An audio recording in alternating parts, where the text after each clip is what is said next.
Guys, இன்னைக்கு நம்ம ஒரு சுவையான கட்லெட் செய்ய போகிறோம். இதை செய்கிறதுக்கு நம்ம ஃபஸ்ட்டு 2 வாழைக்காயை வேக வச்சு எடுத்துக்கலாம்.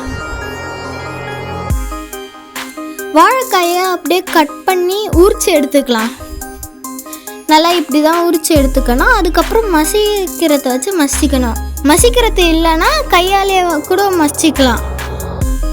நல்லா இப்படி மசிக்கணும்.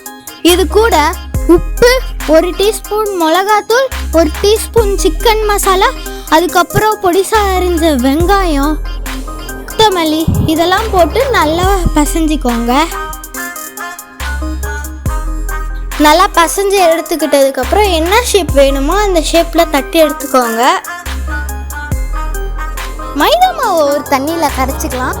இந்த பால்ஸ் எல்லாம் மைதா மாவில் முக்கிட்டு பிரெட் க்ரம்ஸில் பரட்டி போட்டுட்டு எண்ணெயில் போட்டு பொரிச்சுக்கோங்க. நல்லா அது அப்படியே இப்படி கோல்டன் கலரில் நல்லா வந்த உடனே அதை எடுத்துருங்க. அவ்வளோதான், சுவையான வாழைக்காவை வச்சு ஒரு கட்லெட் ரெடி. இது கடையில் வாங்குற மாதிரியே இருக்குது. இது செம டேஸ்ட்டாக இருக்குது.